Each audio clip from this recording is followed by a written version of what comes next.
For the past 5 years, there's been a Wii Sports-sized hole in the Nintendo Switch's library. A lot has changed since that game's monumental success 16 years ago. Not only has my teenage angst fizzled out, but so has the trend of motion control in games. Some things should just stay in the past, and one can make the case that motion-controlled sports games are among them. Thankfully, that isn't the case, and if anything, Nintendo Switch Sports makes a strong case for why.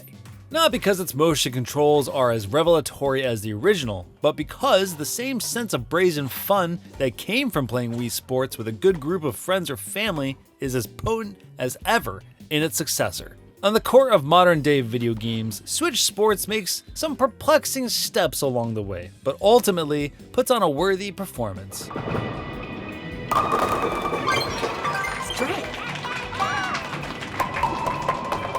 Nintendo Switch Sports is, at its core, the same as Wii Sports was all those years ago. A game in which you swing your arms around and reenact a sport. If you're a Wii Sports and Wii Sports Resort veteran, the feeling of tennis, bowling, or chambara will be second nature. Even with the addition of new sports like volleyball and soccer, there's very little innovation in what Switch Sports attempts to do, and I think that's a good thing.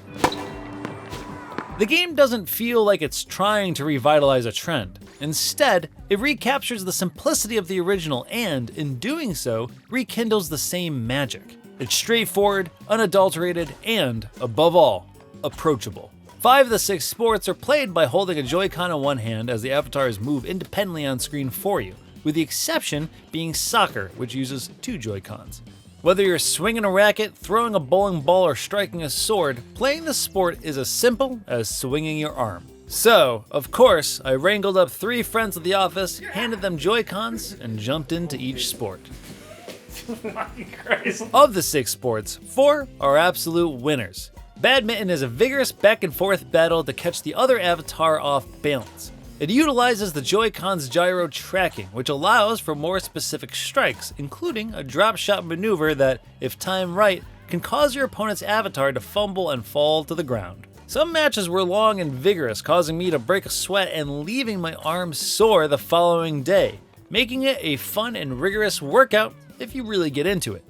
In Chambara, 2 players stand in a ring suspended in the air with the goal of knocking their opponent off a ledge through sword-based combat. Chambara features 3 different weapons: single sword, charged sword, and twin swords. Single sword offers the most basic form of block and attack. Charged swords has a power level that increases with every successful block, and when used at the right time can unleash a powerful blow.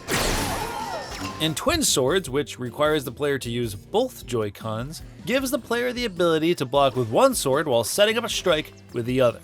Chambara duels were often slow and methodical. I focused on reading my opponent's movements to figure out where to block and acting in the moment of opportunity to attack. Suffice to say, it made me feel like a total sword-swinging cool dude despite how silly I knew I actually looked. But that's a part of the magic. I undoubtedly looked like an idiot the entire time, but I felt cool and was having fun. Sadly, Nintendo Switch Sports is missing boxing, a staple of the original, but Chambara is a suitable replacement, and one that feels more deliberate and satisfying than boxing's arm-flailing zaniness. For tennis, Nintendo Switch Sports takes the "if it ain't broke, don't fix it" approach.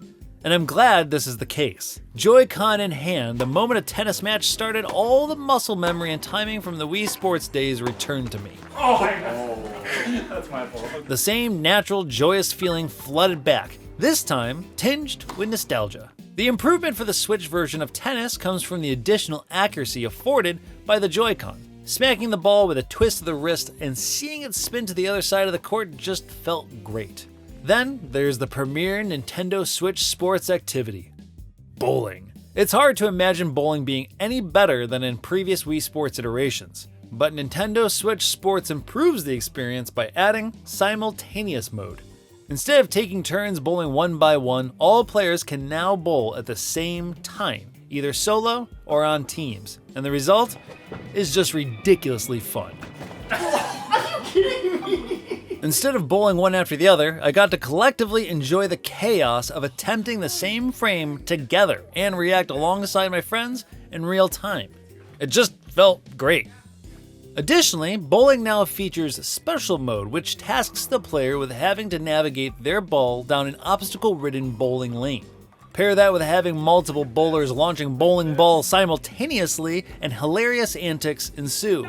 There was one moment when I curved a bowling ball around a difficult obstacle and landed a strike as my opponents watched in dismay. My teammate and I howled and high-fived, unable to contain our excitement at the feat. It's moments like this that inspire a sense of camaraderie and serve as the strongest reminder of why it's important to have a Wii Sports-like experience on the Switch. I hadn't felt that kind of joy that comes from playing these games with other people in a long time, and it's a sensation I sorely missed. But not all sports stick the landing. Volleyball specifically is the least intuitive of all the sports to pick up and play, as it requires learning a series of movements opposed to just swinging your arm. Introducing it to a group of 3 new players and having them understand the moves and when to use them was cumbersome. It felt like a speed bump teaching players the specific timing and stances involved compared to the pick up and play simplicity of all the other games. Additionally, when playing with multiple people locally, the sport is presented as a 4-way split screen. Even on a 60-inch TV, the split made picking out the necessary details feel a bit strenuous, like seeing the ball or reading where your character and what move to perform next. That, accompanied with standing shoulder to shoulder with 3 other people, made the whole scenario feel a little too snug. There's much less opportunity to cut loose than with other sports.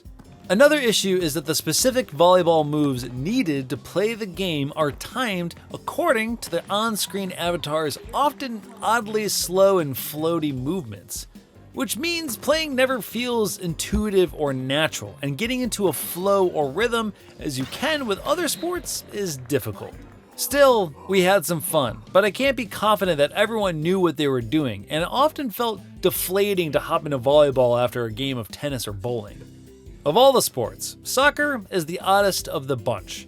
It features the most intricate controls and is more like a traditional sports game. In the 1v1 or 4v4 modes, 2 Joy-Cons are required for each player so they can have full control over moving the avatar around the field, while also having buttons for sprinting and jumping. In order to kick the ball, players have to swing either controller in the direction they want to kick it. This all sounds great on paper, but playing feels unnaturally slow and tedious. Whether I was playing against an AI opponent or another human player, the result was slow and unsatisfying. Soccer feels like a sport added to Nintendo Switch Sports specifically for competitive online play, which was unavailable at the time of this review. And it's a nice addition for those looking for that kind of experience, but until I can actually play it online, I have no way of knowing whether it succeeds in what it's trying to do. Then there's Shootout, a soccer mode that requires the Ring Fit leg strap accessory, which comes bundled with the physical purchase of Nintendo Switch Sports. This mode tasks the player with kicking a soccer ball into the net, and that's it.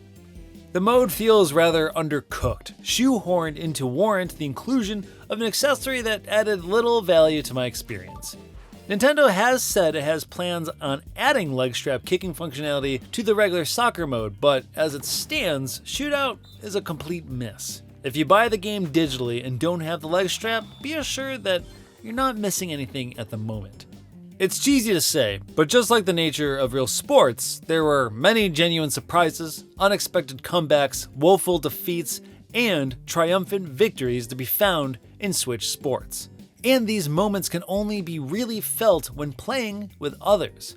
Playing this game alone, however, is a different, much less appealing experience, owing to the glaring absence of a progress tracker and training mode. In the original Wii Sports, training mode is a collection of mini-games and challenges designed to improve your skills, presenting you with tasks like hitting a tennis ball consecutively or knocking out a series of punching bags under a stressful countdown in boxing. They were a ton of fun and a welcome change of pace for those wanting to play solo, but I was taken aback to see training modes missing in Nintendo Switch Sports. Even Wii Sports Club, the Wii Sports HD remake for the Wii U, and Wii Sports Resort featured equivalent challenge modes. The closest Nintendo Switch Sports gets is bowling's special mode, which is like the original Wii Sports' bowling challenges. The lack of similar modes for other sports feels like a big blunder, especially for those looking to play offline.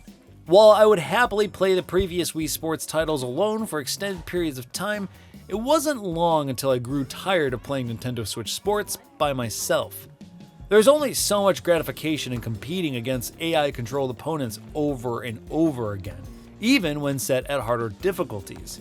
It quickly began feeling repetitive. Worsening the issue is the lack of a progress tracker. If playing Nintendo Switch Sports with others is a joyous communal experience, playing alone is a depressing, isolating one. Out of the box, the customization choices leave a lot to be desired and felt pretty bare bones. Thankfully, I was relieved to use my Mii in place of the game's newly designed characters. However, if a friend wants to use their own Mii, it can be a bit of a hassle unless the other player already has an account on your Switch. If not, they'll have to make one in order to create and use a Mii, which just seems like an unnecessary obstacle. Now, I don't anticipate that being a major concern for many new players. It was just a minor letdown for me as someone looking to scratch that itch of nostalgia. The only way to unlock items and cosmetics is by playing against real players in Switch Sports' online mode. With no way to unlock customizable objects like hats, masks, skins for your equipment, or even glasses in offline mode, I was left with a measly selection of options to express myself. Since online functionality was unavailable during the review process, I wasn't able to experience all of what Nintendo Switch Sports has to offer. The last major quirk comes in playing Nintendo Switch Sports in Tabletop Mode. If you're thinking of taking the game on the go, keep in mind you'll want to bring a dock and all of your cords if you want to play with other people, because Tabletop Mode only works with a single player. Either that, or be prepared to trade the Joy-Cons back and forth, which may certainly be a buzzkill considering the game's at its best when playing with others at the same time. Considering the screen size and Switch Sports being a physically active game to play, I can understand the design choice though. After all these years, it's easy to associate Wii Sports most with its popularization of motion controls in games. But its greatest achievement may actually be that even after 16 years, its core gameplay design is a potent reminder how much fun simple games with friends can be. I didn't realize how much I needed a Wii Sports-like experience in my life until playing Nintendo Switch Sports. Playing by myself for an extended period of time was boring and monotonous, and the absence of certain single-player modes is a major oversight. But Nintendo Switch Sports is a fantastic multiplayer game that, for the most part, invites anyone and everyone to pick up a controller and flail their limbs about. It has its issues, but they fall away when you have other people to play with and are joyously going toe-to-toe in virtual sports. As with the original Wii Sports, Nintendo Switch Sports finds a beauty and fun and simplicity. And bowling is great. It's better than real-life bowling.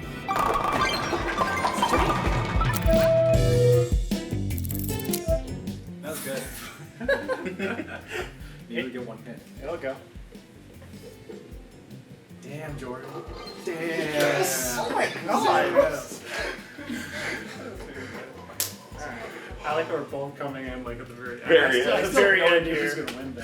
I don't know what our points are like at the moment. They were ahead of us by like 20 points, so we're like not, we're not catching up.